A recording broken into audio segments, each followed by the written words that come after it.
Check, check, check. Welcome, welcome to another edition of Should My Money Be Scared with Agent Cory Banks and Realtor 007. And this program, we talk about different aspects of real estate and how COVID 19 has affected those different aspects of real estate. If now, if you've missed other episodes before, please go to my YouTube channel, which is Agent Cory Banks, and check out any past episodes that you may have missed. And also, if you're looking for the contact information of any one of the past guests, please get in contact with me. Um, 1 second. So far, we've discussed many different aspects of real estate and how COVID-19 has been affected, and the different those different aspects of real estate. Can't seem to talk today, having a being all tongue tied, but it happens, right? But normally we talk. Normally we're talking about the Baltimore market and the Maryland market, and today I wanted to get into some different markets, and today we have my man Vernon, who is a part of the DC market, and he's doing rehabs in DC. He's also a DC agent, things like that. And we're just gonna sit and discuss some of the ways that COVID-19 has affected the DC market, and also find out what he's doing as well. So without further ado, bring my man Vernon. Hey, what's happening? What's happening, Vernon? How you feel? I'm good, man. Good. Can't complain. Glad to be chosen to be on your show. Well, you're working hard, you're making it happen. I said, why not? Thank you. Appreciate it. So, give me 1 second. All right. You know, I'm I'm a one man show, and Okay. we were talking before, and I'm having all these things happening at one time, so I have to like fix it on the fly, right? now,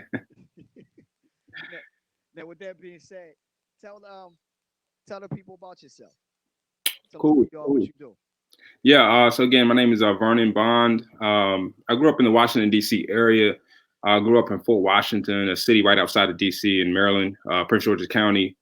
Um, I come from a pretty stable home. Both my parents worked. Um, Two older sisters, so I'm the baby. We all kind of went our separate ways in a professional standpoint, but we're all very close. And I'm the only one that actually went into real estate. So, I went to college, Howard University, studied business. And right after I graduated, my brother-in-law mentioned that, I should get into, real estate. I should at least look into it. And I had never had anybody before mention real estate to me. Nobody in my family was in real estate other than the house my parents bought that I grew up in, but that's about it. So, I've always been a little hustler, growing up, I was the kid when schools were closed on snow days, I was shoveling snow while everybody's playing Xbox. That's a lost art, man. Yeah, yeah. Yeah, had my own little lawn cutting business when I was a kid, all that. Yeah. I I remember when we were younger, and used to be a group of us, and Uh-huh. it was snow. We have our shovels on our shoulder, and we'll go out shoveling snow. We made like every time it snowed, we made like $100 or more. And, Yeah. you know, it's a lost art. Yeah, man. I caught the flu one time because I was shoveling this guy's his driveway, and it was so much snow. I was probably like 12 years old, and it was so much snow I couldn't shovel the whole thing by myself. But I wanted the money, and I didn't Right. stop. And my dad came and picked me up and was like, "Man, you're gonna die out here." So I actually ended up getting sick, but but that just shows you how much I was trying to hustle when I was a kid. Oh, And definitely. yeah, you know, when I was about 22 years old, I was, playing around on Zillow, and I was, looking at homes, and I can't remember where I was looking at homes at, but I was looking at homes and seeing houses that were for sale for 100,000, Hmm. and maybe half a mile away, houses that were selling for 200,000, and I'm like, how could that be? I'm like, so you just got to fix a house up and sell it, and you make money? And It that's at sounded too 22. easy. That was at 22, right?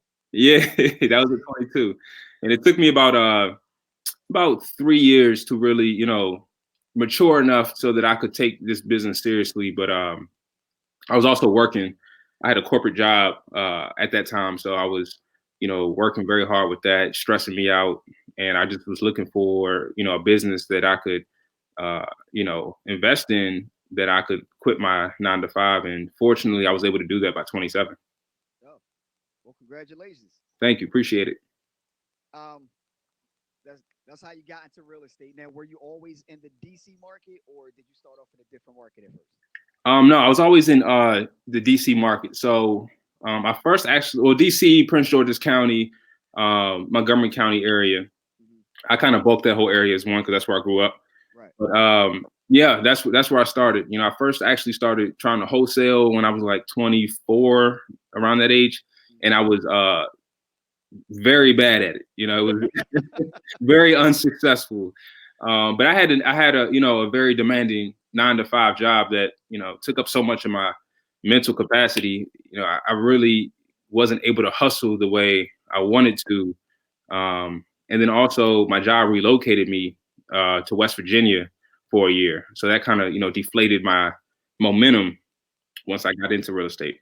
Now, see, that makes me ask the question as well because a lot of I have a lot of people that come to me and they ask, well, how can I start investing? And most of the time is mainly wholesaling is the first thing that they Hmm. come with. Now Yep. I ask questions because wholesale may not be the best start. You Yeah. know, you may be a little further along and didn't know. But what made you bad at wholesaling? Well, one, I didn't really have the guidance. And not that you need a mentor, it definitely helps, but I really didn't have anybody around me in real estate. I really didn't. And I was in West Virginia when I really tried to, when I really just started getting into real estate. So imagine trying to do business in DC, 6 hours away, Mhm. and having no guidance, no Right. experience, and all. It's very difficult. So I was just end up, cold calling realtors, cold calling just other real estate professionals so that I can learn, soak the game up. But really, what held me back was one, the distance, and I would come back to DC every 2 weeks, Mhm. and spend a week here and then go back to West Virginia. But um, you know, I say also I was thinking very narrow. I was Right. thinking very narrow with my strategy.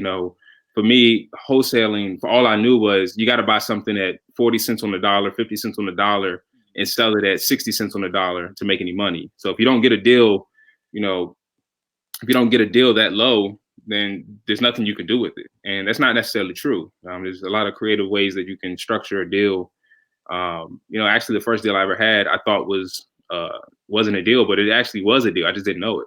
Um, Right. yeah. So if I had ended up buying that property and doing something maybe like subject to, or structured deal with the seller to where I just paid them the money that they needed, I could have took over the property, and today that property is worth more than twice than what he was trying to sell it for. Right. So And and I'm glad you said that. But really quickly, if you're just joining the program, this is Agent Cory Banks, Realtor 007 with Should My Money Be Scared?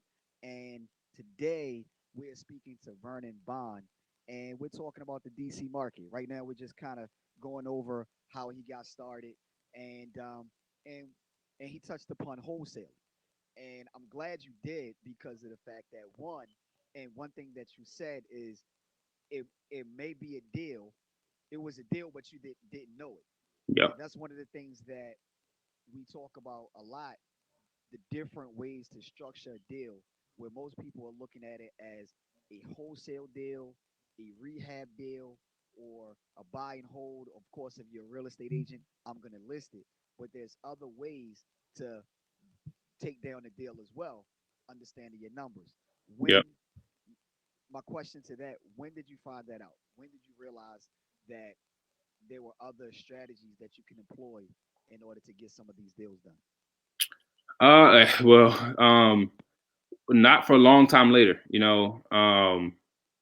Just doing my own research, and then also running into or eventually meeting Charles Blair, and I learned through him the Shout different out to Mad strategies. Scientist. Yeah, yeah. Shout out to him. And YouTube as well. Just by eventually evolving, by consuming my life with real estate. Because when I started off, again, I was working a 9 to 5, and I was only doing real estate outside of those hours. And when you really consume yourself, or consume yourself around real estate 24/7, then you are exposed to other people that you weren't previously exposed to, ideas that you previously weren't exposed to, Right. and just maybe even self-generated ideas. Just by continuing to learn and putting the pieces together, and connecting the dots that you didn't think were correlated before you really started getting that involved in it. Well, just like anything else, um, how does it go if you surround yourself with four people doing something? You're gonna be the fifth person to do it. Hmm. So I know I messed that up, but you get the gist of what I'm saying. I got your point. You know what I'm saying?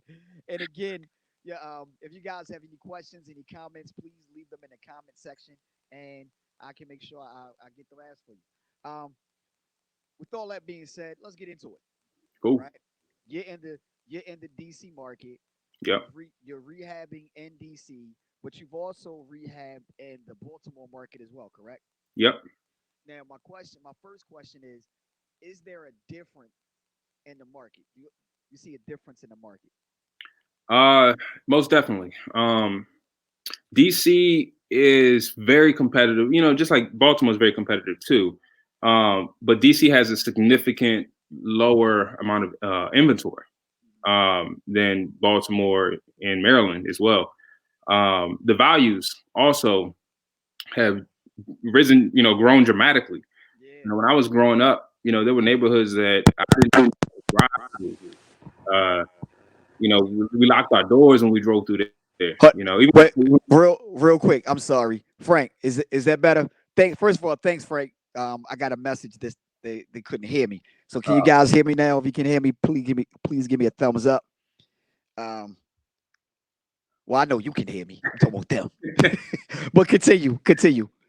yeah, so the DC market has grown dramatically over the last 20 years. I mean, houses 1,500 square feet, depending on where they are in the city, can go for anywhere from 400,000 up to 1.4 million, depending on where it is in the city. Uh, Right. so that you have that aspect of it in DC that you don't necessarily have in Baltimore in regards to values. And Hmm. I think that's why a lot of the negative stereotype of Baltimore with a lot of the vacant houses is the cost to renovate a lot of those homes. You wouldn't get your money back on the sale because the values aren't there in certain neighborhoods. Right. Um, and I look at Baltimore as a very strong rental market.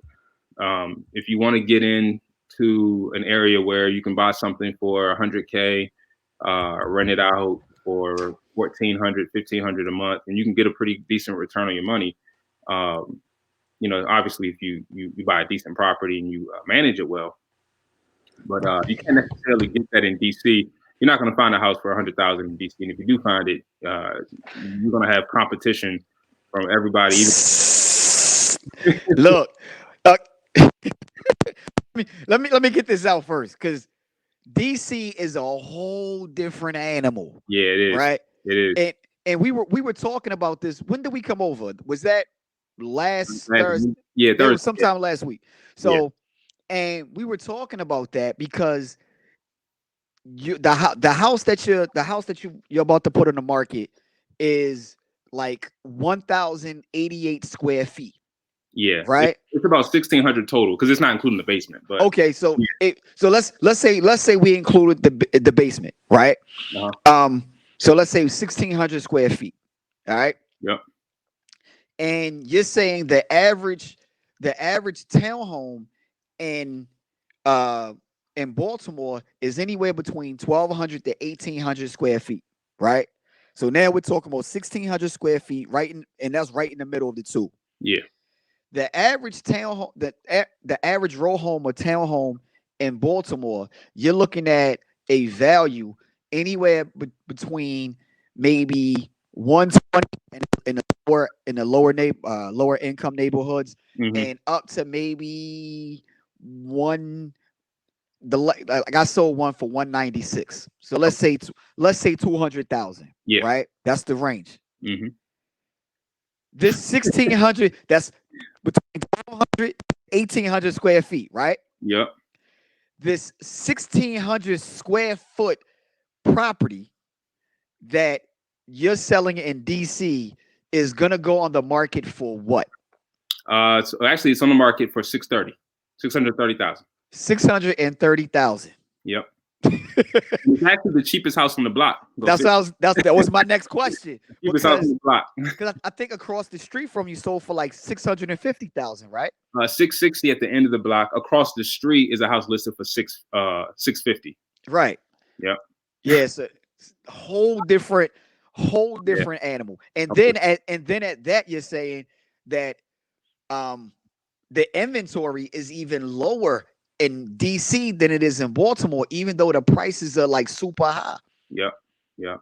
And that's Well, also part of the reason why the prices are driven so high, because of the lack of inventory and the amount of people that have just moved to DC in the last 10, 15 years. That's grown dramatically as well. So, and which leads me to one of my next questions is um like what's the average days on the market in um, DC? it really depends on where you are, and it depends on what kind of product you Yeah. put out there. Right. Uh, Right. I'll probably say anywhere from maybe 14 to maybe 20, 21, 22 days, depending on the product that's out there, if it's priced right. Right. I think the longest I've had a house on the market is maybe close to 40 days, and it didn't Mm-hmm. have parking. And That that's was still not bad though. that's not bad. No, that's the Nah. longest I've had. And the shortest, actually, my first flip, we got a contract in 6 hours. My very Ooh. first flip. Man, Wow. we knocked it out the park. I got spoiled on that deal. I thought every deal was gonna be like that, but Right. it wasn't. Look, I understand. Yeah, I've had those, and you know that's the beauty of real estate. No two deals are the same. yeah, that's true. You know, and but you're saying anywhere between, you said about 20 days on market on average in DC. Yep. So I mean, and that's still not bad. What would you say the average? Let me see if you in your neighborhood, because I know that on that block you're saying 630, but on average, what would you say in that area? What is the average Well, sales price? in all of DC, the average is about 450 to 475. The Hmm. average sale price, Right. and that's including the lower income areas, or the areas that had just started getting developed over the last five years. Hmm. Um, the entry level price point homes, and that considers that, and then also considers the higher value homes. Those sell for about 800. The average premium home sells for about 800,000 in a nice neighborhood. And the one that you're listing for 630, and but in pre-rehab condition, before you started the rehab, how much did you purchase? We paid 345 for that. 345. Yep. Still nowhere near with the market price. No, and it was in rough shape though. It was definitely a full gut. And it was a gut at that. Yeah, Wow. yeah, Wow. Okay.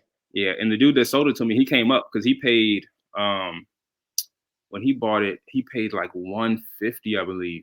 Yeah, Mm. he almost netted 200 K. He paid 150 for it about 10 years ago. Okay. And again, if you're just joining, this is Agent Cory Banks, Realtor 007, and you're watching Should My Money Be Scared? In today's episode, we have my man Vernon Bond, who is a DC rehabber, and we're just talking about the DC market and the differences between DC and Baltimore and how COVID-19 has affected the DC market as well. Um, now, we since you did bring up wholesaling before, right?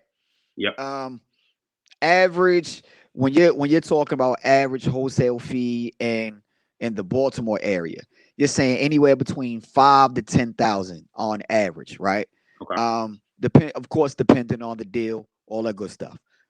In DC, what would you say the average wholesale fee is? Probably anywhere from 40 to 60K.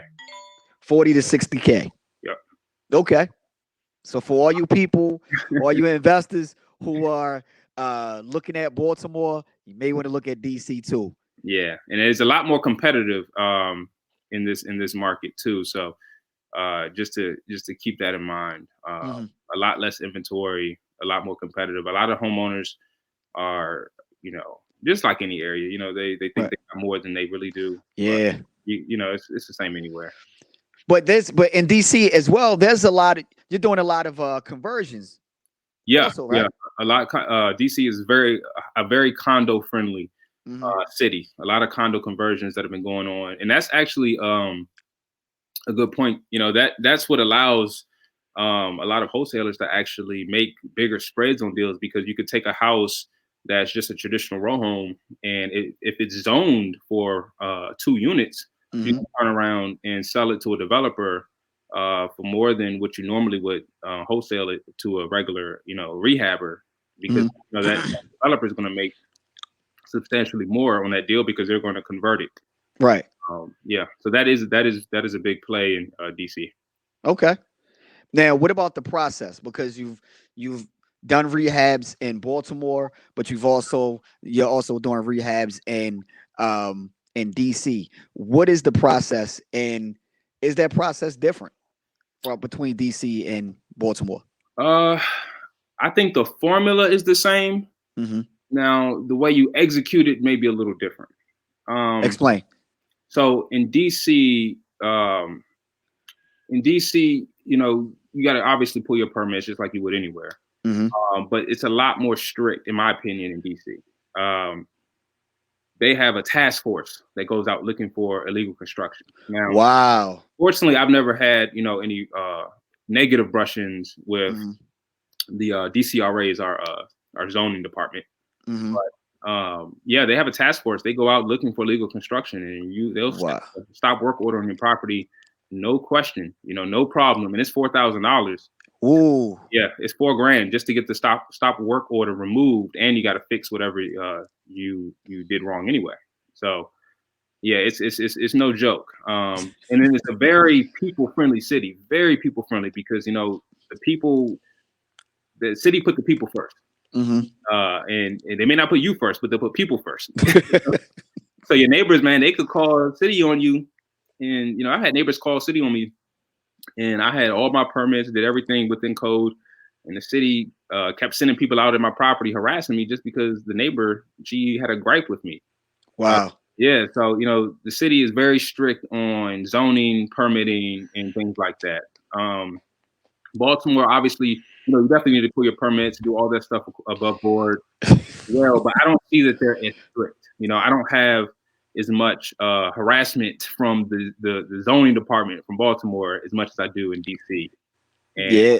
and Is from what I know, it's the penalties aren't as bad. I think it's like what, $1,000 or $2,000 for a stop work order in Baltimore. yeah. So it's not as drastic or severe. Um, Also, when it comes to doing remodeling, my first flip in Baltimore, I tried to do a DC flip in Baltimore, and Hmm. the culture is different in Baltimore. Things Yep. matter more to a Baltimore buyer than they do to a DC buyer, and vice versa. Hmm. So rooftop deck is very popular in Baltimore. Right. Exposed brick is very popular in Baltimore. Hmm. Um, those things we don't really see that often in DC. We don't really have rooftop decks.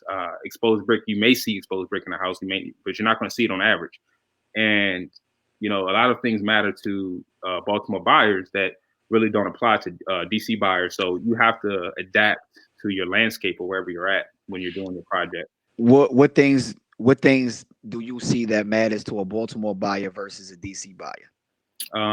Things like I just said, you know, rooftop decks are important Okay. depending Yeah. on where you are in the city. Exposed brick is a nice Well, feature. See that in a well, lot let of well houses. let me flip the question because that's not how I wanted to ask the question. Let me flip the question. What things do you see that matters to the DC buyer versus the Baltimore buyer? Um, That's Gotcha. the question I was looking for. So DC, some things that you can't control, some things you can control, like parking, matters to DC buyers. Hmm. Um, Having in-suite bathrooms, having a bathroom in the master suite is very important. And these are things that I'm naming because I learned them the hard way. Right. I've done these projects where I didn't offer these things in, and I suffered either on a purchase price or having to sit on the market for longer than I wanted to. Right. But Yeah, having a quality product. Modern renovations are kind of big here. The style here is more modern, Hmm. instead of rustic or industrial. I noticed Baltimore's a little bit more industrial, Hmm. look, and DC has more of a, on the inside at least, modern look. If you notice in DC, painting a brick house is the thing. Everyone paints Right. a brick house. In Baltimore, Right. you don't see that often at all. Actually, it's all original. People Brick. get people get upset in Baltimore. You paint a brick. Like, why would you do that? Like, what would you do? You know what I'm saying? But you go in DC, it's like DC. Yeah, Yeah, it looks definitely. like a rainbow. Every house is a different color, and you don't know a house isn't flipped unless it's been painted in DC. I see people actually paint the house and leave the inside normal, and Are you serious? they think the values go up just because the house is painted. So Wow. Wow. And it's funny because of the fact that, when I have my DC investors who come to Baltimore, and we have to have certain conversations, right? yeah, Because they'll come, and I was having a conversation with one DC investor, and he came back with his numbers, and he's like, the kitchen alone is $30,000. I'm like, why would you spend $30,000 on a kitchen in Baltimore? And and then I had to explain. I'm like, DC, Baltimore, two different animals. yeah, it is. It You is. know, because You have to be very strict on your budget when it comes to Baltimore because your price is going to pretty much get capped out at a certain point. right. And it's the same way in DC, but DC has a larger margin, Hmm. bigger margin. So you going over budget 20K in DC isn't as bad as you going over 20K in Baltimore. Right, because the pricing is different. And what's your average rehab cost in DC Uh, on 100K, 100K and that's on average? unless it's a house that was recently remodeled and I can get in there and just do a cosmetic upgrade. But 100 to 140,000 if I'm doing a gut, depending on the size of the house. Like the house you Right. saw off last week, that Hmm. was under that was under 2,000 square feet. So I was able to get away with that with about 100,000. And real quick, if you guys are just joining the broadcast, again, this is Agent Cory Banks, Realtor 007, and you're watching Should My Money Be Scared? And today's episode, I am interviewing Vernon Bond, who is a DC rehabber. And we're just discussing some differences between Baltimore and DC. And later on, we're going to discuss the effects of COVID-19 on the DC market and this rehab that we keep discussing that I saw last week. I'm gonna actually put up some pictures later on in the broadcast so you guys can take a look and kind of see the differences of what DC is doing. Um, so you're saying the average cost is 100,000, and that the property that we're talking about, that it was right within that budget because it was under 2,000 square feet, correct? Yeah, yeah. Okay. Now, if it was a bigger property, I probably would have spent 140 on it. Mm, mm. Okay. Um, Now, as far as far as the pandemic, let's get into that part. Okay. What effects have you seen the pandemic have on the DC real estate market? Uh, on the DC real estate market. Okay. So I will say a lot of the heavy scale projects, a lot of the conversions, turning single family home to 3 condos, a lot of that has stopped in regards Hmm. to new. I mean, if you weren't already working on one, you're probably going to finish. But I mean, taking on new projects like that, it slowed down significantly. Hmm. A lot of lenders aren't funding the big scale projects like they were 3 months ago. Right. And I think it's going to change. I think right now we're just in a time of uncertainty, and the banks obviously are pulling back, getting more strict on Hmm. what they're lending, who they're lending to, just like with all banks. Right. Right. In regards to retail, there's still buyers out. Buyers are still buying. Now I think a lot of buyers that were on the fence or kicking tires, a lot of them are staying home. They're not buying it. They're not even Yeah. looking. Right. Yeah, they're not looking. But people that were buying before are still buying. Like I have buyers still looking. They're just waiting for that right property to hit the market that they love. But Hmm. um, in regards to retail, especially first time home buyers, that that area of price point is still very strong. Um, Mm-hmm. builders are still building. Um, investors are still working on their projects. Like, for me, COVID-19 came about 10 weeks ago, maybe 3 months ago, Mm-hmm. and I was halfway into that project. And we still finished. We still put Right. it on the market, and same price we were going to put it on, actually higher than what we were planning on putting on the market. Oh wow. And it was really because that house on the corner sold for 660. Mm-hmm. So I had a good guide on what I could price mine for. And it's real interesting because almost every episode we've spoken about how actually the surprising part of how the market has increased, or because everyone thought, oh, the market is going to tank, but we're still doing deals. And if anything, I have more of my investors calling me now, Yeah, asking me, I want to see this, I want to see this. And but then at the same time, the crazy part is, well, the banks aren't lending. Hard money lenders are pulling that money back, and but my cash buyers, my buyers who are using private funds to take yeah, down their deals. yeah. Um, with the deal that you have, did you use hard money or did you use private funds? I use hard money actually. Okay, Yeah, okay, yeah. Um, it's just amazing, and I'm still shocked by the whole thing. yeah, Um, it, I'm, you know, um, but now, with that being said, you're in this deal now, right? You see how the market is moving, yeah. and there, of course, there's some there's some things ahead. Have you pivoted, or how has your business pivoted, if you've pivoted, because of this? Oh yeah, definitely. One good thing about my business and my operation, shout out to my business partner Nicole. What's up, Nicole? Yeah, Nicole Watson. She's my right hand. But our business is, pretty much widespread. We cover different things. We don't just invest. We are realtors as well. I own rental properties as well. I also wholesale as well. So, you know, I think having wearing multiple hats is perfect in a time like this, because if Mm-hmm. one thing affects, maybe this affects one area of your business, Right. you can lean on the other areas of your business that are bringing in money. Um, Mm-hmm. in regards to the investing or wholesaling, um, we've pivoted into focusing more on those who are stressed right now. Who right now will be stressing, or who's stressing right now because of COVID-19. And I Mm-hmm. think landlords are Mm-hmm. stressing.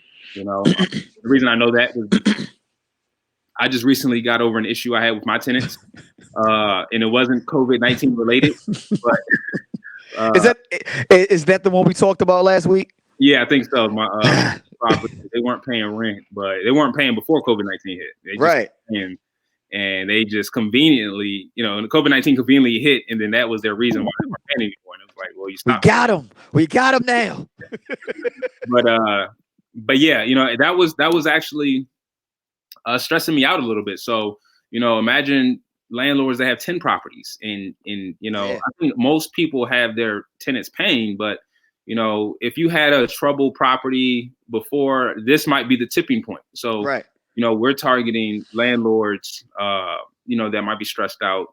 And then also, if you were ever had, a struggle paying your mortgage before, this might be the tipping point, for you, unfortunately, as well. And if we could help you avoid foreclosure, we definitely want to do that. So we're focusing more on pre-foreclosure. Fortunately, I do have my real estate license, so I think that covers my legal protection to do that. But yeah, pre-foreclosure I think is big, and I think pre-foreclosure is going to be a big thing. Um, Now, well, go back real quick, because you just touched on something real quick, and I don't think a lot of people got that, and I yeah, want to make sure. Now, you're talking about pre-foreclosure, yep, and then you're talking about the legal ramifications of you having your license. yep. Why is that important? Because now I'm not an attorney, but my attorney has told me that it is a crime to or you cannot um, I guess, work with people who are in pre-foreclosure, and you know they're in pre-foreclosure unless you Hmm. have your real estate license. Right, which is the PIFA law. Yeah, yeah, Right. yeah. So, um, basically, you can't work directly with somebody that is known to be in pre-foreclosure if you know that to be fact. Because there's I don't know if it's a conflict of interest or what it is, but Is all I know is it is illegal right now. exactly. I don't know why. I That's mean, all I need to know. yeah, exactly. I don't need to know any more than that. So I just, I'm glad that there's a level of protection there. But Right. but yeah, So real quick for the people who don't understand what that means. What's happening is if you are a real estate investor and you don't have your real estate license and you find out that the seller is that's they're in pre-foreclosure and they still live in the property. So let's make that clear. They okay, still live in the property, or they haven't lived in the property. Let's say that I think it was like 3 months. If they're 3 months or less living in the property, I could be wrong about that part, but it was like 3 months or less of living in the property, or they're still living there and they're in pre foreclosure. You have to stop talking to them about buying their home, because then now is illegal. However, if they are not living in the home. So let's say if it's a landlord, or if it's someone who hasn't lived in the house for, a number of months or what have you, and they're in pre-foreclosure, then you're fine. If if it's under that law, you have to consult with the realtor, or have them consult with the realtor and negotiate that for you. yeah, That's something that's, when we talk to you already know, we talk to Charles. That's one thing he's drilled in yeah. our heads in a many a day. And I think that's where I learned it from, Charles. Unfortunately, I had my real estate license once I started. Uh, I think after I flipped my first house, that's when I got my license. So Okay. um, it wasn't something I knew back then, but I fortunately I had my license that whole time. So, Mhm. but I learned it through Charles. Yeah. I mean, I think almost every other meetup, he made sure, because it would come up. It came Yeah, up on a exactly. regular basis. And then he told the story of how that law came into play. I don't want to get the story wrong and then have someone come in and sue me. I don't want them kind of problems. I am not an attorney.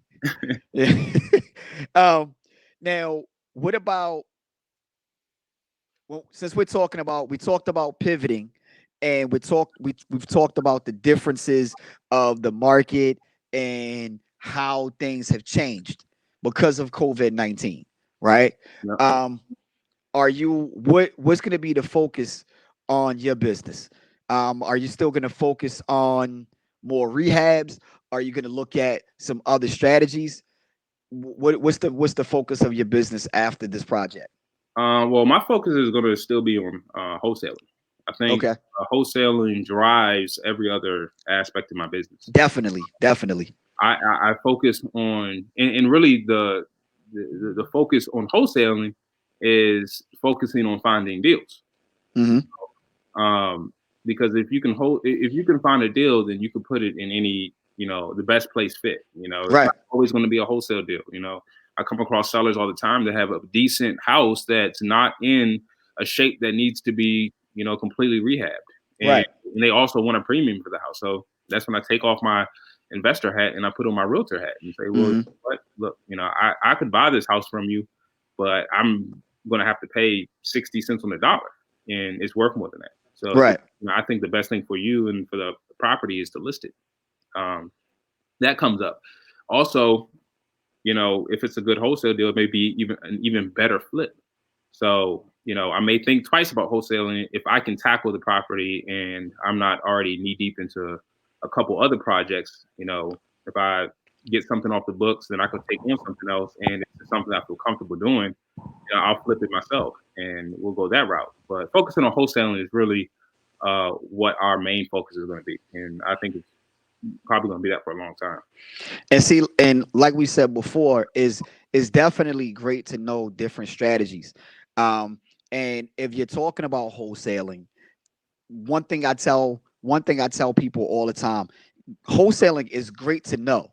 Yeah, You may be at another level in your business and not most people know wholesaling. Yeah. I want to wholesale, Yeah. Um, but you may be at another level in your business. But if you know wholesaling is like the foundation, I feel like is the foundation because you with wholesaling, you learn how to find off market properties. You'll learn how to negotiate deals. And if you're doing that for your business as a rehabber or for your business as a landlord, then you know now you're getting better deals. Yep. So and you can always pivot. Like, okay, this deal may not work for me, but I can still make money off of it from doing it like this. Um, but you've also brought up some other strategies, the subject tools. Um, we didn't talk about lease options, and so it's all these different strategies. So it's definitely good to know and employ these strategies. Yep. Um, and now, we talked about Nicole, right? Hmm. Yep. Now I know she's the one that cracks the whip. I know that, Yeah. right? Look, she came up all about business. I'm like, hey Nicole, what's up? Hey, what's happening? What's on here? What's on? And I'm like, all Yeah. right. Sure. And mind you, not my first time meeting Nicole, but she came in like she was focused. It's like I want no trouble. Let's get this done. Um, I was blessed to run and meet her a year and a half ago, and uh, she matched my energy, which is hard to find in other mhm, people. People like us, you and I, like it's hard. Easy to find people that want to be in the business, but right. work, willing to work is hard to stay in the business and do what it takes. That's few and far between. So what's the business dynamic between you guys? Well, I'll tell you, my background came from flipping. My first, the second property I bought was my first property was the house I live in, but Hmm. the second property I bought, I flipped, and most of the houses after that I flipped for the next 3 to 4 years. Um, Hmm. so my experience came from the flipping renovation, you know, side of the business. Right. Nicole's been a realtor for I think 6 years now. So Okay. um, she had the retail, you know, side of the business on lock. So Right. it was kind of like, the two powers meeting, perfect size, The yin and the yang. exactly. She Hmm. had the retail experience. She knows what buyers want. She has plenty of buyers. She knows how to look through a property through a realtor's eyes. And I came from the construction side through the Hmm. rehabbing and raising capital, working with the banks, working with contractors, managing the construction, managing your draws, all that stuff. So I already had that experience. She didn't have to learn that the hard way Right. because I brought that experience to the table. Okay. And since we keep talking about this property, let me see if I can get some. There we go. Wait a minute. There we go. All right. Um.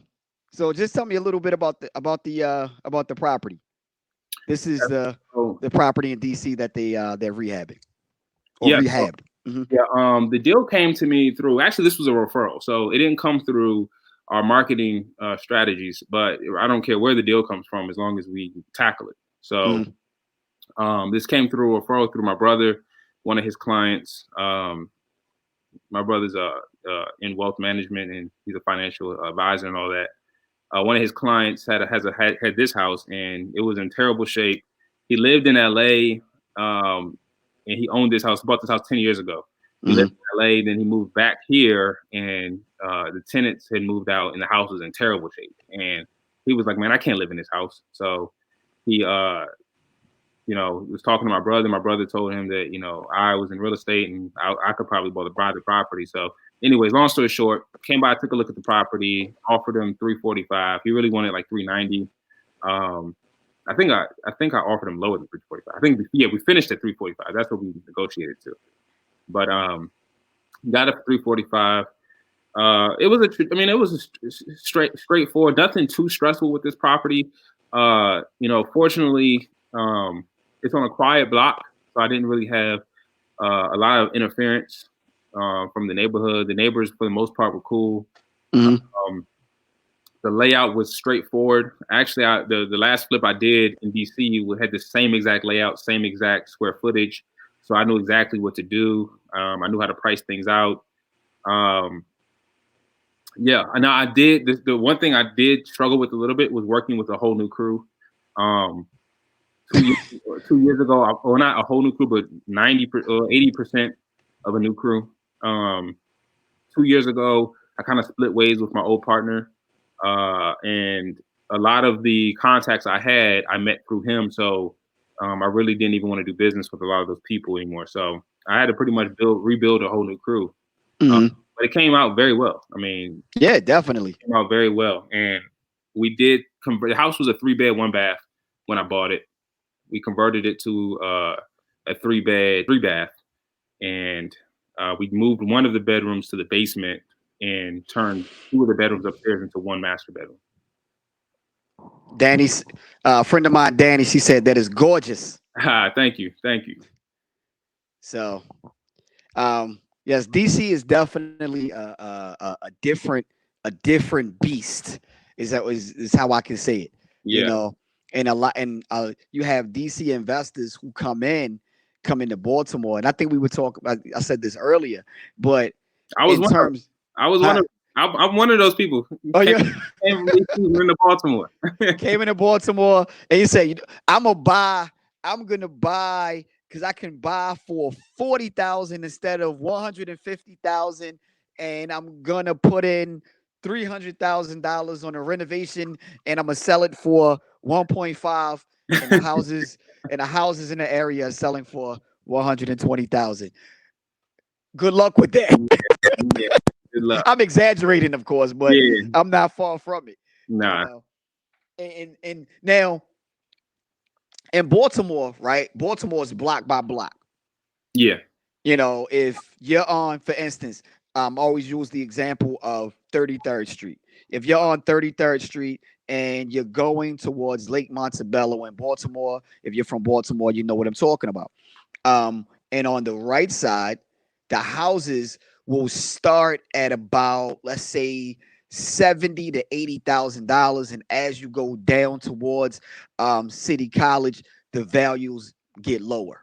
On the opposite side of uh 33rd Street, when you get to the row homes, you're looking at maybe 150 to 170. The highest I saw was maybe 190, 196, right? And that's with very close proximity. So you have to be very careful when you're in Baltimore and when you're looking at your ARVs. yeah. How is it the same way in DC, or how is it in DC when you're looking at your numbers? So it's not the same in DC like it is in Baltimore. Mm-hmm. The prices do drastically change depending on what zip code you're in. Mm-hmm. But it's not going to change drastically, in regards to being under 200,000 or anything like that. So, Right. give an example, like Southeast DC, 20019 zip code. Wait a minute, I got to do it. I have to do it. You said it. What's that? Southeast, Oh south side. yeah, I, man. Southeast is on fire though, man. Southeast is on yeah, fire. When I was growing up, nobody wanted to be there, but now, you yeah. know, everybody's trying to get in the Southeast because it's part of the city where it's like the most affordable part of the city now. You What know? did what did I say last week? Anytime anytime a neighborhood has its own song or is being shouted out in the song, Yeah, normally that's not a place you want to be. nah. But but continue about Yeah, Southeast. like Anacostia growing up, rough, Berry Farms, rough, all that, Marshall Heights, man, yeah. But now, those areas, houses are selling for 400,000. This Mm-hmm. house, the house you just showed in Southeast will be 400,000. Wow. Maybe a little bit more than 400,000, probably about 420, 430. Oh But wow. in Northeast, the house is 600,000. If that Right. house is in Northwest, that house will be 800,000. Ooh. Yeah. So Yeah. that's the difference. Once you start crossing over the water in DC, Mm-hmm. whether you're on the east side or whether you're on the west side, but Northwest typically the values are much higher in Northwest. Northeast are getting there. They're not there yet in regards to Mm-hmm. Northwest.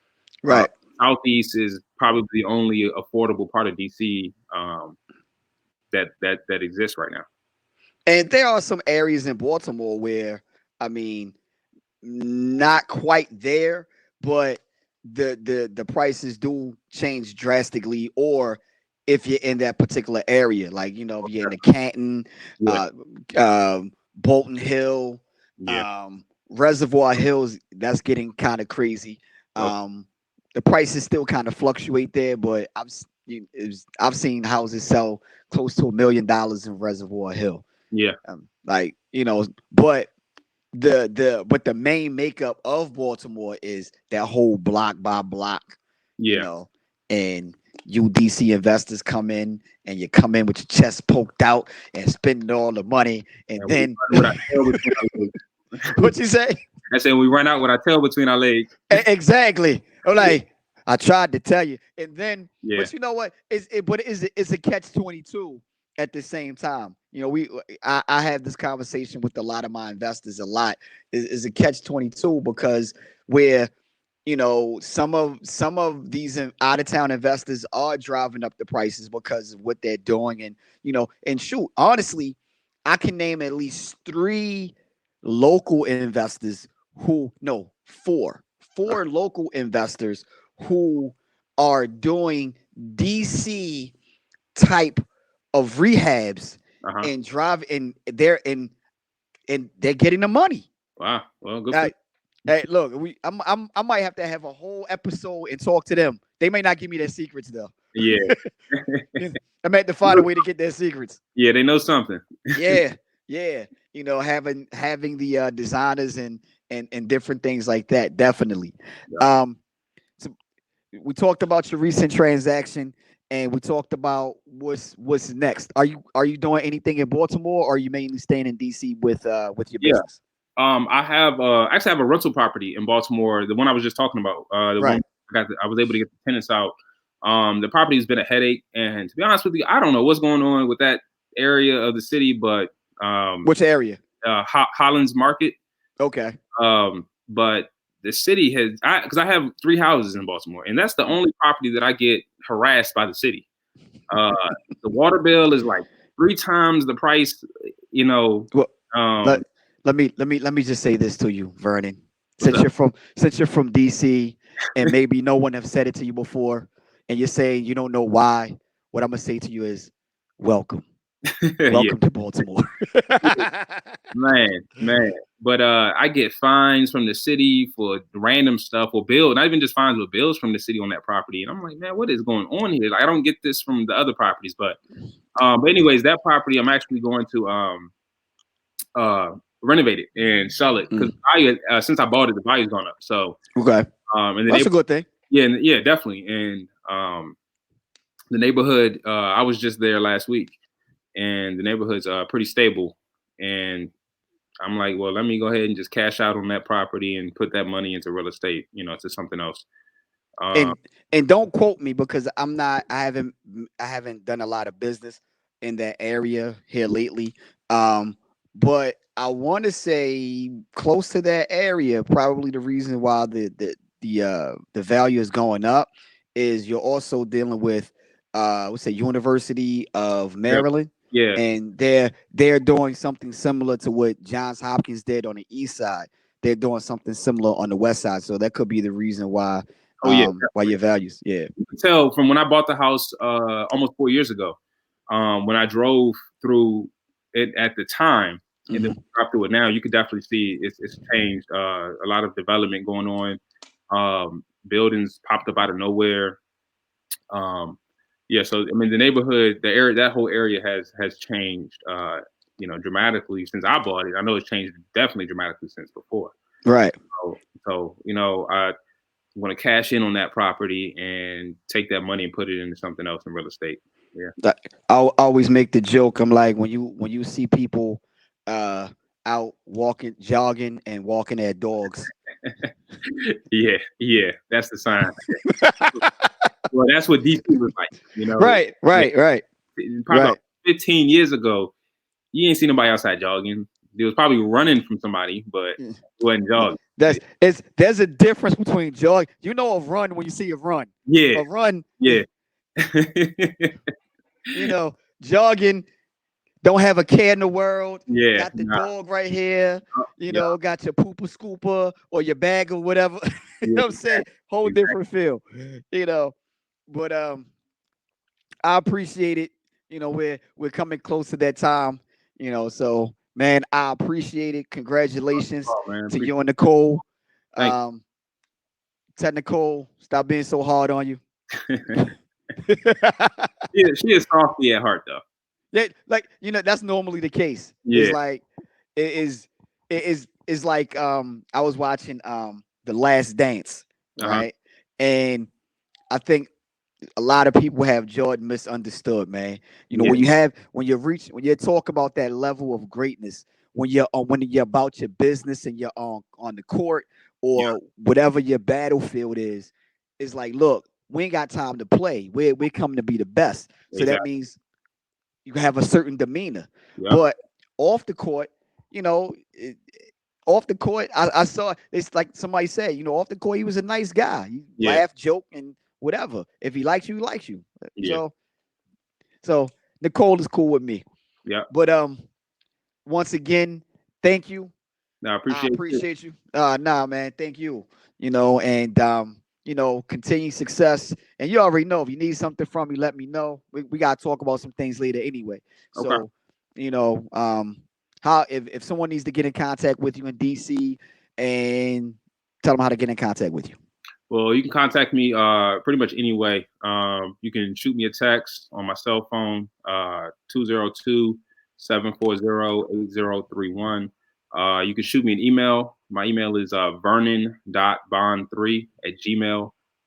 Facebook, Vernon Bond on Facebook. And my Instagram is nothing was handed with the underscore in between each word. So those are the best ways to reach me. I'm here to help. I didn't like I told you, I didn't really have any guidance growing when I first started. So, if I can help somebody get to a spot a lot quicker than I did, then I'm here to do that. So, um, And let's break this down real quick because you are Vernon Bond, yep. right? And I am Agent Cory Banks. Say something to you about that because I grew up. What? People used to joke about calling me James Bond 007 when I was a kid, and I saw that on your name, Agent. That's right. I'm Agent Cory Banks, Realtor 007. Hey man, it's all good. But, You branded it. So I can't even do it now. look, have you seen the logo? I seen the logo, man. See, look, I took it and ran with it. I'm Yeah, done. you did. You did. You can have it, man. You can have it. I got burnt out when I was a kid. All the jokes about it. So Look, I'm gonna tell you, mine actually came from it was when Agent Cody Banks came out, yeah, right? I yeah. used to get a lot of jokes because of that. I got you. And I'm like, and really, Cody is Cody. I'm Yeah, Cory. And I yeah, used to get joked. And what happened, this whole Agent Cory Banks thing is actually a fluke. Um, I was I was looking for, I was like, I need an email address. I'm like, all right, Agent Cory Banks at Gmail, yeah, right? It was just like that. It was like yeah, no thought into it. yeah. And then people kept saying, I like their email address. I like their email address. And then I will go into the office and they just start calling me. I'm like, yes, I'm Cory Banks. And someone would say, no, yeah, Agent Cory Banks. And I'm like, it's something to this. Let me build that out. There And you go, man. Hey, hey, that's what's up. you know, but if you guys are trying to get in contact with me, you can follow me on IG, Agent Cory Banks 007. Or if you have any questions, you want to get in contact with Vernon or any other guest that's been on the show, just email me at agentcorybanks@gmail.com. And for any past shows that you've missed, go to Agent Cory Banks on YouTube and check those out. And with that being said, my friend Vernon, once again, I appreciate you. No You problem. you guys have a good Real, day. real quick, if you don't Uh, mind, I forgot. Go to our YouTube channel as well. REI Game Changers on YouTube. That's where I drop videos on pretty much everything I do. We do vlogs on our normal daily day, just to see what we do. So you can get an inside look on everything we do throughout the week. okay. Yep. And actually I might be on location on Friday, doing the show. with the rehab, talk about private money and things like that. So I'm working that out. But Cool. let's talk soon. And to everyone who's watching, have a great day. Happy Wednesday, and I'll see you guys later. Cool. Appreciate it, man. Thank you. All right.